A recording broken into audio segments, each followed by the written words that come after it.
Hello दोस्तों, नमस्कार, जय हिंद। स्वागत है आप सभी का हमारे YouTube चैनल पर विजुअल आर्ट हिस्ट्री विद निवि, जहां मिलती है आपको कला से संबंधित संपूर्ण जानकारी, चाहे वह भारतीय कला की जानकारी हो या हो पाश्चात्य कला की जानकारी। तो जैसा हम आपको पिछली 2 वीडियोस में सारे कला समूह जो हैं या हम कहें जितने कला ग्रुप्स हैं उनके विषय में आपको बताते चले आ रहे हैं। पहली वीडियो में मैंने आपको जितने भारत में 21-22 कला ग्रुप हैं, उनकी स्थापना, उनके संस्थापक और कहाँ स्थापित हुए, उनके विषय में बताया। और दूसरी वीडियो में मैंने आपको 3 ग्रुप, यंग तुर्क्स ग्रुप और कलकत्ता ग्रुप, उसी के साथ एक ग्रुप और मैंने आपको बताया, पैग ग्रुप। तो आज की वीडियो में हम आपको 3 ग्रुप्स के विषय में और बताने वाले हैं, जिसमें हम आपको बताएंगे दिल्ली शिल्पी चक्र, बॉम्बे ग्रुप और तीसरा आपका ग्रुप 1890। तो इन तीनों ग्रुप्स के विषय में, इनकी स्थापना कब हुई, इनके संस्थापक कौन थे, इनकी प्रदर्शनी कब हुई, इनकी स्थापना का कारण क्या था, ये सारी चीजें विस्तार से हम आपको बताएंगे। और इन सारे ग्रुप्स के चित्रकारों को बाद में धीरे धीरे हम आपको पूरे उनके जीवन परिचय और सारी उनकी उपलब्धियां, उनके चित्र सब आपको डिटेल में मिलेगा। इन सबको जानने के लिए अगर अभी तक आपने चैनल सब्सक्राइब नहीं किया है तो कर लीजिएगा सब्सक्राइब, वीडियो को कर दीजिएगा लाइक। चलिए हम शुरू करते हैं आज की क्लास। तो आज हम विस्तार से जानेंगे इन 3 ग्रुपों के बारे में, जिसमें सबसे पहला दिल्ली शिल्पी चक्र, ग्रुप 1890 माफ करना, बॉम्बे ग्रुप। इन तीनों के विषय में हम डिटेल में आपके साथ आज जानकारी शेयर करेंगे और वीडियो अंत तक देखिएगा। इतने डिटेल में शायद ही कोई आपको बताए, पूरी वीडियो और बहुत विस्तार से आपको मिलेगी। चलिए शुरू करते हैं। सबसे पहले हम जिस ग्रुप की बात करेंगे वो है दिल्ली शिल्पी चक्र। 1949 ईस्वी में दिल्ली में इसकी स्थापना हुई। अब यहाँ पर थोड़ा सा इसका डिटेल दिया गया है कि क्यों इसकी स्थापना हुई या क्या कारण था। जब भारत स्वतंत्र होता है तो स्वतंत्रता प्राप्ति के समय कला संबंधी गतिविधियों में एकमात्र सरकारी संस्था आईफैक्स थी, ठीक है। और बंगाल शैली में शिक्षा देने वाली एक अन्य संस्था जो थी वो उकील स्कूल ऑफ आर्ट थी, ठीक है, जो कि दिल्ली में थी। मतलब भारत में एक सरकारी एक गैर सरकारी दो ही संस्थाएं जो थी वो उस समय सक्रिय थी जब दिल्ली शिल्पी चक्र की स्थापना हुई, उससे कुछ समय पहले तक या दिल्ली शिल्पी चक्र की स्थापना तक। लेकिन अधिकांश उभरते कलाकार इन दोनों संस्थाओं की कार्य पद्धति से असंतुष्ट थे। असंतुष्ट क्यों थे? क्योंकि कारण क्या था, जो आईफैक्स था, प्राणनाथ मांगू अपनी किताब में लिखते हैं कि आईफैक्स में जितने मेंबर्स थे, जो सदस्य थे, वो या तो उनका कला से दूर दूर तक कोई संबंध नहीं था फिर भी वो उसके सदस्य थे, या तो उनका संबंध था तो वो रुचि नहीं रखते थे। दो टाइप के लोग थे। मतलब कुछ उसमें जागरूक थे जो चाहते थे कि कला को महत्व दिया जाए लेकिन वो कुछ कर नहीं पा रहे थे, और कुछ ऐसे थे जिनका दूर दूर तक कला से कोई संबंध था ही नहीं फिर भी वो उसके सदस्य थे। तो इस बात पर चर्चा की गई कि भाई ऐसा करते हैं कि हम या तो आईफैक्स को सुधारें कि इसमें हम अपने सदस्यों की संख्या जो है उसको ऐसी रखें जो सच में आर्टिस्ट हो या कला के प्रति रुचि रखते हो, या तो हम इनको भी आगे बढ़ाएं जो रुचि रखते हैं उनको लेके आए। तो अब क्या हुआ कि यहाँ तो इसी कारण सारे सदस्य जो थे, जो ज्यादातर सदस्य थे, इन्हीं सब बातों के चलते यहाँ असंतुष्ट थे क्योंकि बात उनकी कोई मान नहीं रहा था। और इस समय भारत विभाजन के समय पाकिस्तान से आए कलाकारों ने दिल्ली शिल्पी चक्र की स्थापना की। यही सारे कारण लेकर भारत से कुछ, जो पाकिस्तान से, जब भारत पाकिस्तान विभाजन हुआ तो कुछ चित्रकार जो है पाकिस्तान से भारत आए हुए थे, तो उन्होंने दिल्ली शिल्पी चक्र की स्थापना की। यहाँ क्वेश्चन ऐसे बनेगा कि पाकिस्तान से आए कलाकारों ने किस ग्रुप की स्थापना की, ठीक है, तो आप लिखेंगे दिल्ली शिल्पी चक्र की स्थापना की। या पूछ ले कि दिल्ली शिल्पी चक्र की स्थापना किन कलाकारों ने की, तो आपको ये लिख देना है कि जो भारत पाकिस्तान विभाजन के समय आए तो उन्होंने स्थापना की, या ये ऑप्शन आपको चूज कर लेना है। क्योंकि क्योंकि वो इन दोनों संस्थाओं से असंतुष्ट थे, क्योंकि एक ही संस्था थी, जो आईफैक्स थी वो सरकारी और जो उकील स्कूल ऑफ आर्ट थी ये प्राइवेट, और ये दोनों संस्थाएं कहीं ना कहीं उतना अच्छा कार्य नहीं कर रही थी या कला को उतना प्रमोट नहीं कर पा रही थी, जिसके कारण कलाकारों ने यहाँ से कुछ कलाकार जैसे के.एस. कुलकर्णी और कंवल कृष्ण, ये दोनों आईफैक्स के सदस्य थे। कहीं कहीं ये भी मिलता है कि आपके प्राणनाथ मांगो भी इसी के सदस्य थे। तो इन सब सदस्यों ने यहाँ से क्या किया, इस्तीफा दे दिया, सदस्यता छोड़ दी आईफैक्स की। क्यों? कारण मैंने अभी आपको बताया। दोनों ने, के एस कुलकर्णी और कंवल कृष्ण दोनों ने आईफैक्स से इस्तीफा दे दिया या यहाँ की सदस्यता छोड़ दी। यहाँ आपका क्वेश्चन ये बनता है कि कौन से चित्रकार दिल्ली शिल्पी चक्र में शामिल होने से पहले आईफैक्स के सदस्य थे, या इनमें से कौन सा चित्रकार आईफैक्स का सदस्य नहीं था जब दिल्ली शिल्पी चक्र की स्थापना हुई। तो आप जब पूछे इनमें से कौन सा चित्रकार दिल्ली शिल्पी चक्र का सदस्य था और जो कि उससे पहले आईफैक्स का सदस्य था, तो आप के एस कुलकर्णी और कंवल कृष्ण दोनों में से एक को लगा सकते हैं। पिछली टीजीटी की परीक्षा में ये क्वेश्चन पूछा भी गया था, तो आपको ये ध्यान रखना, टीजीटी या पीजीटी में से एक में ये क्वेश्चन पूछा गया था। ठीक है, अब इन दोनों ने आईफैक्स की सदस्यता छोड़ी और धनराज भगत व वीसी सान्याल, मतलब भवेश सान्याल, इनके साथ मिलकर 1949 में दिल्ली शिल्पी चक्र की स्थापना की। कब की? 1949 में की। कारण क्या था? मैंने आपको बता दिया कि इस वजह से इन्होंने इस ग्रुप की स्थापना की थी। अब शिल्पी चक्र से जुड़े हुए ज्यादातर कलाकार जो थे वो दिल्ली में बसे हुए ऐसे शरणार्थी थे, शरणार्थी मतलब जो पाकिस्तान से आए हुए थे, वही मैंने बताया, जो सांप्रदायिक दंगों के कारण अपनी जड़ों से उखड़े हुए थे। मतलब जो उनके भाई सांप्रदायिक दंगों के कारण जो लाहौर में थे या जो इधर उधर थे, वो सब यहाँ आए, तो उनकी मूल जड़ें जो थी या जहाँ मूल स्थान था वहां से उठकर यहाँ आए थे, है ना। और इन्होंने अपनी सौंदर्य दृष्टि बड़ी ओजस्विता के साथ आत्मलोचन करते हुए विकसित की थी। मतलब बहुत ही अच्छे स्तर पर उनकी कला बहुत अच्छे स्तर पर थी, लेकिन था क्या, वो अपनी जगह से हट चुके थे या उनका मूल स्थान छोड़ चुका था, तो उन्होंने एक अपना अलग ग्रुप बना लिया जिसका नाम क्या था? दिल्ली शिल्पी चक्र। अच्छा, एक चीज और याद रखना, इस ग्रुप का आदर्श वाक्य का क्या था? तो कला जीवन को प्रदीप्त करती है। इस ग्रुप का आदर्श वाक्य यहाँ मैंने लिखा नहीं है, आप ये याद रखना, ये था इनका, कला जीवन को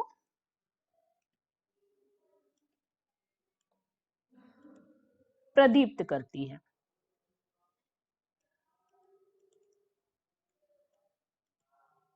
ठीक है, ये इनका आदर्श वाक्य था, ये इस ग्रुप का आदर्श वाक्य था। और इसी के ऊपर जब इसकी भूमिका लिखी जाती है, जो इसका आप देखेंगे, इनका घोषणा पत्र लिखा गया, उसमें इन्होंने ये लिखा कि इस ग्रुप का मानना है कि एक गतिविधि के रूप में कला का जीवन से संबंध टूटना नहीं चाहिए।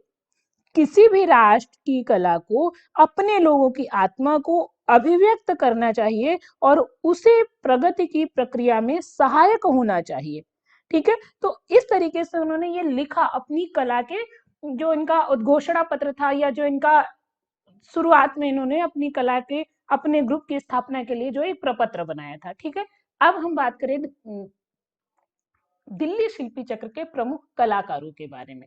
हमने कारण जान लिया कि इसकी स्थापना क्यों हुई, कारण जान लिया कि इसके पीछे कौन था, कारण जान लिया इसका इसके संस्थापकों में कौन था, ये भी जान लिया कि आईफैक्स के भी भाई कुछ सदस्य छोड़कर आ गए थे और क्यों आ गए थे, ये भी मैंने बताया। अब हम दिल्ली शिल्पी चक्र के प्रमुख कलाकारों के बारे में बात करेंगे। तो सबसे पहले आते हैं भावेश चंद्र सान्याल, ग्रुप के संस्थापक या प्रारंभिक अध्यक्ष थे।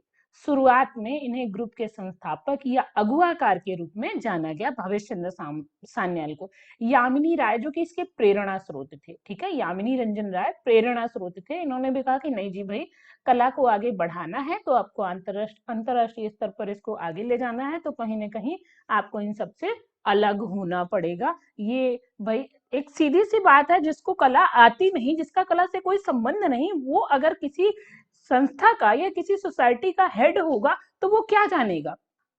वो अपने काम से काम रखेगा, केवल वो नाम के लिए आप इसके हेड बना दिए गए। वही यहाँ हो रहा था, तो यही कारण था कि यहाँ भाई अलग किया गया, ये ग्रुप बनाया गया। धनराज भगत मूर्तिकार थे, कृष्णा खन्ना, प्राणनाथ मांगू, ये ऐसे चित्रकार जो इसकी शुरुआती आधार में ये चित्रकार काम करने वाले थे। इसमें और भी कुछ चित्रकार हैं, चलिए उनको भी देख लेते हैं। कुछ अन्य कलाकारों में अगर हम देखें तो अनुपम सूद, परमजीत सिंह, जया अप्पा सामी, स्वामी लिखा है यहाँ, वैसे इनका नाम सामी है। ठीक है, जया अप्पा सामी एक महिला चित्रकार थी। राम कुमार, रामेश्वर बरूटा, देवयानी कृष्ण, दमयंती चावला, केसी आर्यन, सतीश गुजराल, विशंभर खन्ना, दिनकर कौशिक, हरिकिशन लाल, के एल सोनी, ब्रजमोहन भनोट, जगमोहन चोपड़ा। अब यहाँ पर आपसे एक छोटा सा क्वेश्चन है कि देवयानी कृष्ण किसकी पत्नी थी। देवयानी कृष्ण का जैसे ही नाम लेते हो तो आपको याद आएगा अल्लाह बम बम भोले, ये इनकी चित्राकृतियां थी। ठीक है, आपको यहाँ बताना है कि देवयानी कृष्ण जो थी किसकी पत्नी थी। ठीक है, चलिए कमेंट में आप लोग बताइए, मैं आपके सारे कमेंट देखती रहती हूँ साथ के साथ, तो आप लोग कमेंट किया करिए। ठीक है, बाद में क्या हुआ, विशेष आग्रह पर केजी सुब्रमण्यम और सैलोज मुखर्जी भी इस ग्रुप में शामिल हो गए। अब यहाँ से भी क्वेश्चन बन सकता है भाई, इनमें से तो क्वेश्चन ऐसे बन सकता है कि निम्नलिखित में से कौन सा चित्रकार दिल्ली शिल्पी चक्र का नहीं था, या जैसे पूछ ले अनुपम सूद किस ग्रुप से जुड़े रहे हैं, जयाप्पा स्वामी किस ग्रुप की चित्रकार थी, विशंभर खन्ना किस ग्रुप के चित्रकार थे। तो ये सब आपको ऐसे पूछ सकते हैं, या ये भी पूछ सकते हैं इनमें से कौन नहीं था। ठीक है, या दिल्ली शिल्पी चक्र का चित्रकार कौन है। तो आप हर तरीके से क्वेश्चन घुमा के देख सकते हैं कि कैसे क्वेश्चन आएगा, इनको याद रखना है। अब यहाँ पर ऐसे पूछा जा सकता है कि दिल्ली शिल्पी में वे कौन से चित्रकार थे जो विशेष आग्रह पर जुड़े थे। ठीक है, तो केजी सुब्रमण्यम और सैलोज मुखर्जी इस ग्रुप में चित्रकारों के द्वारा विशेष आग्रह किए जाने पर जुड़ गए थे। अब इसके बाद हम दिल्ली शिल्पी चक्र की बैठक की बात करें कि इस ग्रुप की स्थापना के पहले बैठक हुई, जो कलाकारों ने अपनी बैठक की, तो जंतर मंतर रोड 26, जंतर मंतर रोड 26, गोल मार्केट, सान्याल स्टूडियो में इसकी बैठक होती है। माफ करना, दिल्ली शिल्पी चक्र की बैठक होती है जंतर मंतर रोड 26, गोल मार्केट, सान्याल स्टूडियो में, जो कि दिल्ली में था। दिल्ली शिल्पी चक्र की वार्षिक प्रदर्शनी में एक गैर सदस्य कलाकार भी सदैव अतिथि के रूप में आमंत्रित किया जाता था। मतलब ऐसा होता था कि जब इसकी प्रदर्शनी लगती थी दिल्ली शिल्पी चक्र की, तो इसमें एक ऐसा सदस्य जो कि इनके ग्रुप का ना हो, ठीक है, गैर सदस्य मतलब एक ऐसा व्यक्ति जो इनके ग्रुप में शामिल ना हो, उसे बुलाया जाता था कि भाई आप आइए और हमारी प्रदर्शनी में शामिल होइए और इसकी अच्छाइयां देखिए, इसकी विशेषताएं देखिए, और बाद में वो शामिल हो जाता था, जिसमें शैलोज मुखर्जी व केजी सुब्रमण्यम प्रमुख थे। इनको बार बार बुलाया गया, कई बार बुलाया गया, तो ये भी आपको याद रखना है। ठीक है, तो एक ऐसा सदस्य जो इनके ग्रुप का सदस्य नहीं होता था, या एक ऐसा चित्रकार जो इनके ग्रुप में नहीं है, उसे भी ये अपनी प्रदर्शनियों में बुलाते थे या आमंत्रित करते थे। तो ये तो हुई दिल्ली शिल्पी चक्र के चित्रकारों की बात, उनसे जुड़ी हुई सारी जरूरी जानकारी। आपको ये भी याद रखना है कि गैर कलाकार सदस्यों में जो बिना मतलब जो गैर सदस्य थे, जो इनके ग्रुप के सदस्य नहीं थे, उनमें अगर हम देखें तो पीएस नारायण भी आती थी। ठीक है, पीएस नारायण को इन्होंने बुलाया था। एक minute, PS Narayan, PS Narayan, और इसी के साथ आपके बलदेव सहाय,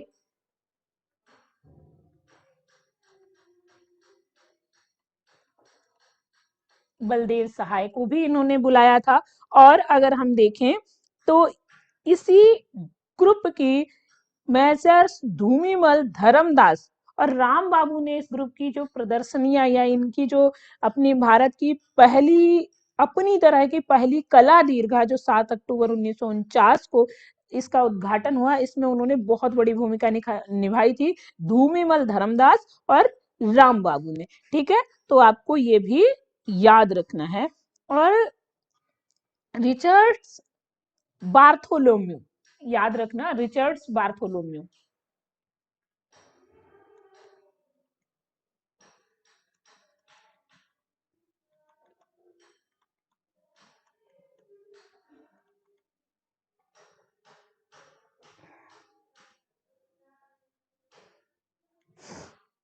रिचर्ड्स बार्थोलोम्यू जो थे, इन्होंने भी इस ग्रुप की भूमिका में बहुत बड़ा योगदान दिया। ठीक है, उन्होंने शिल्पी चक्र के पत्रकार तथा सिद्धांतवादी रूप में उन्होंने भूमिका निभाई। ठीक है, तो ये था दिल्ली शिल्पी चक्र। चलिए अगले ग्रुप पे चलते।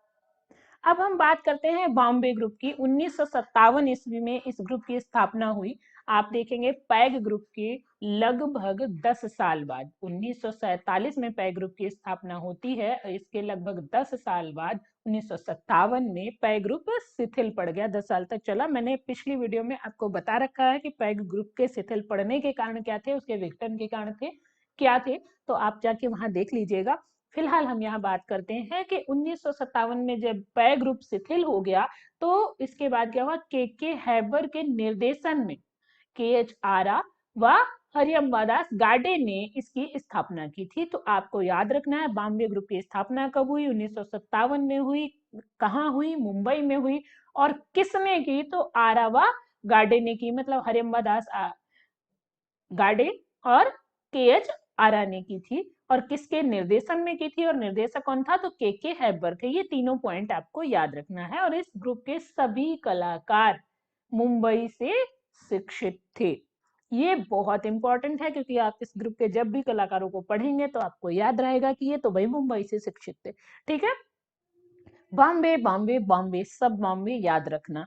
और यहाँ अच्छा एक क्वेश्चन मैं आपसे पूछती हूँ कि पैग ग्रुप का वह कौन सा कलाकार था जिसने जे स्कूल ऑफ आर्ट मुंबई से शिक्षा नहीं ली थी। आपको कमेंट में बताना है। मैं देखना चाहती हूँ आप कितने ध्यान से वीडियो देखते हैं। ठीक है, ग्रुप के अन्य कलाकार सदस्यों में अगर हम बात करें तो श्यावक चावड़ा, ठीक है, श्यावक चावड़ा, बी.एस. गायतोंडे, बाबूराय साधवलकर, जहांगीर सभावाला, होमी पटेल, डीजी कुलकर्णी, जो कि चित्रकार, मूर्तिकार, कार्टूनिस्ट थे। इनको याद रखना, क्वेश्चन आ सकता है इनमें से क्या नहीं थे, ये कार्टूनिस्ट में भी आते हैं तो इनको याद रखना।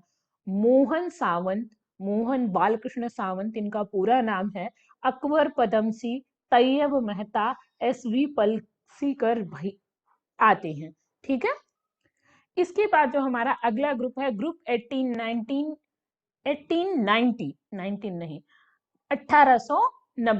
1963 ईस्वी में दिल्ली में इस ग्रुप की स्थापना हुई। इस ग्रुप को लेकर थोड़े से लोगों में विवाद रहते हैं कि कोई कहता है कि इसकी स्थापना जल्दी हो गई थी या ऐसा कुछ, लेकिन ऐसा कुछ नहीं था। यहाँ आपको याद रखना है 1963 ईस्वी में इस ग्रुप की स्थापना हुई थी।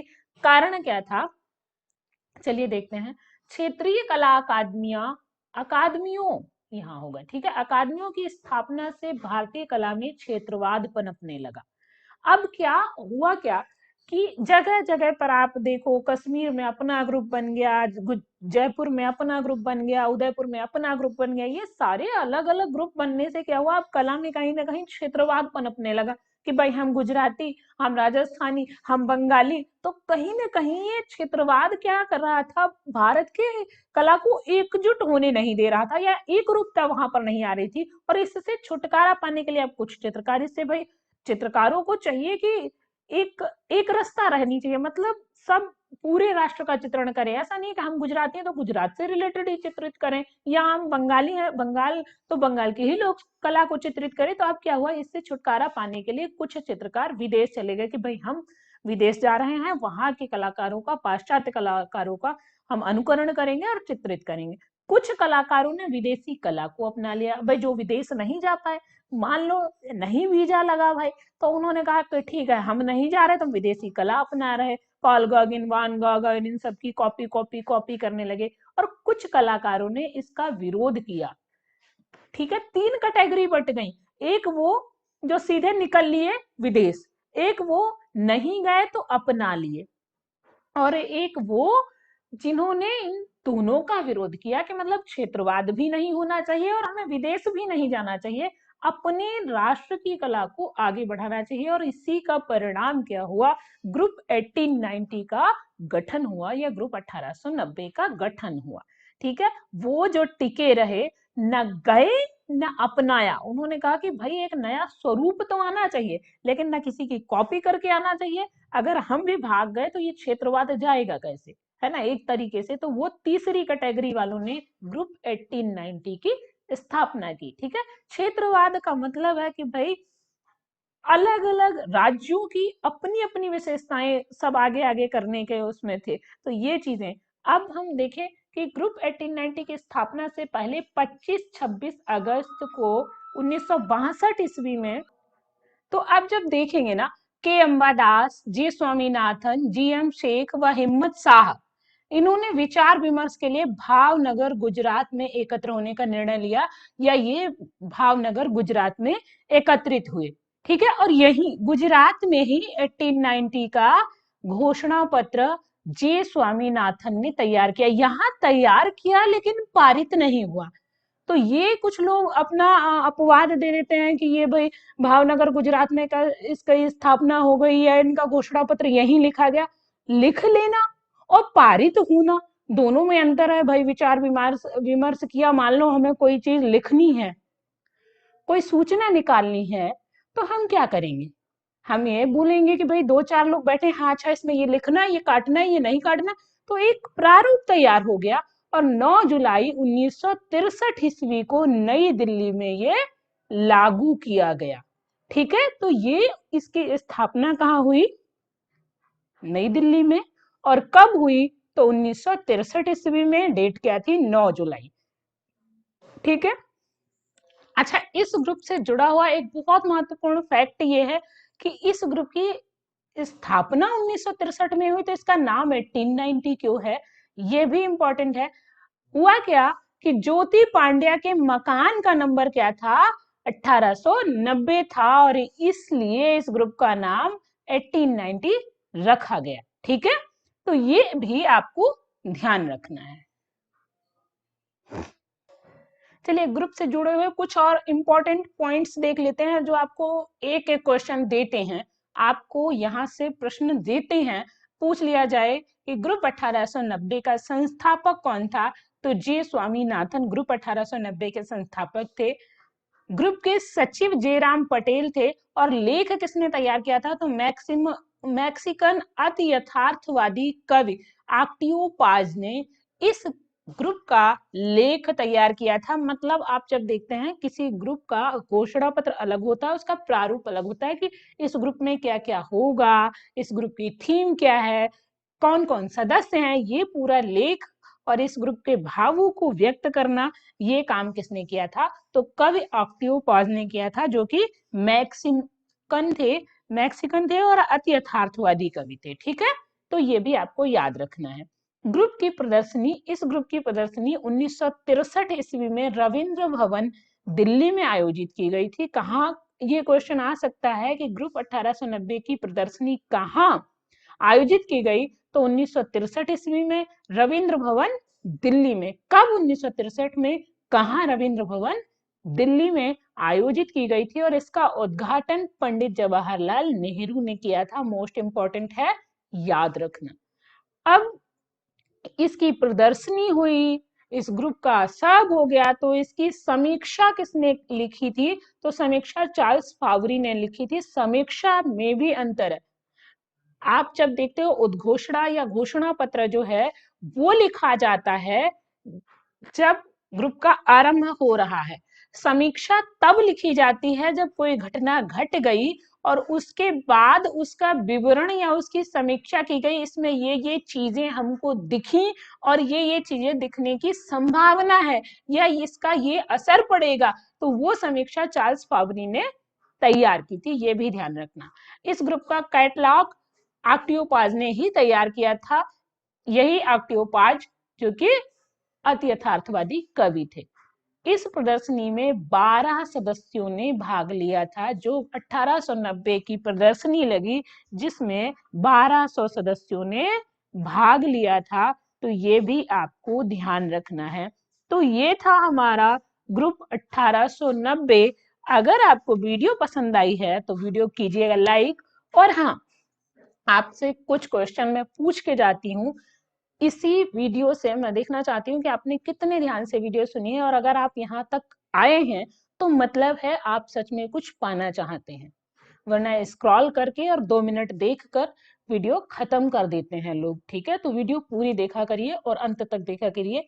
आज के जो क्वेश्चन हैं आपको कमेंट में करने हैं। अगर आप प्राइम देख रहे हैं, हमारा प्रीमियर देख रहे हैं, तो आप तुरंत कमेंट करें, और अगर बाद में वीडियो देख रहे हैं तो भी आपको कमेंट करने हैं। क्वेश्चन ये है कि दिल्ली शिल्पी चक्र का संस्थापक कौन था? क्वेश्चन नंबर 2 है कि बॉम्बे ग्रुप की स्थापना क्यों हुई थी और किसके दिशा निर्देशन में हुई थी? ठीक है। क्वेश्चन नंबर 3 है कि ग्रुप 1890 का नाम ग्रुप 1890 क्यों पड़ा था? क्वेश्चन नंबर 3 है कि ग्रुप 1890 का लेख किसने तैयार किया था? ठीक है, तो ये 3-4 क्वेश्चन है आपके लिए। ये क्वेश्चन आपको कमेंट में बताने हैं। चलिए, इसी के साथ हम और चित्रकार भी देख लेते हैं। ग्रुप के कुछ कलाकार जयराम पटेल, ज्योति भट्ट, राजेश मेहरा, राघव कनेरिया, रेडप्पा नायडू, बालकृष्ण पटेल, एमजी निगम, रामजी पटेल, एरिक बोवेन, के अंबादास, ये सारे चित्रकार जो थे ग्रुप 1890 के थे, ग्रुप 1890 के थे। ये आपको ध्यान रखना है। तो ये थे हमारे आज के 3 ग्रुप, दिल्ली शिल्पी चक्र, बॉम्बे ग्रुप और ग्रुप 1890। तीनों के विषय में आशा करती हूँ कि मैंने आपको पूरी जानकारी दे दी है। अगर फिर भी आपको कहीं कोई डाउट है तो आप कमेंट करके पूछ सकते हैं। इस वीडियो की जो पीडीएफ है वो आपको मेरे टेलीग्राम चैनल पर मिल जाएगी, और टेलीग्राम चैनल जो है वो आपको कमेंट बॉक्स में मेरे ही चैनल के द्वारा, विजुअल आर्ट हिस्ट्री विद निवी के द्वारा, आपको कमेंट बॉक्स में टेलीग्राम चैनल का लिंक दे दिया जाएगा। और इससे पहले जितनी भी वीडियोस मैंने बनाई है उनमें से अधिकतर वीडियोस की पीडीएफ आपको मेरे उस चैनल पर उपलब्ध है, तो आप जाकर उस पीडीएफ को डाउनलोड कर सकते हैं। उसके लिए आपको कमेंट बॉक्स में मेरा चैनल देख ले टेलीग्राम चैनल देख लेना है। अगर वीडियो अच्छी लगी है तो लाइक कर दीजिए, अभी तक नहीं की ना, और वीडियो को कर दीजिए शेयर ताकि आपके साथ कई और लोगों का भी लाभ हो सके। चैनल कर लीजिए सब्सक्राइब, क्योंकि आपको आगे बहुत सारी वीडियोस मिलने वाली हैं, और बहुत जल्द मैं आपको शास्त्रीय कला का भी पार्ट 2 देने वाली हूँ, और पाश्चात्य कला की भी पूरी डिटेल आपको मिलने वाली है। चलिए, मिलते हैं अगली वीडियो में। तब तक के लिए इतना ही। आप लोगों का बहुत बहुत धन्यवाद वीडियो देखने के लिए। Thank you, thanks for watching. स्वस्थ रहिए, व्यस्त रहिए, मस्त रहिए। Thank you.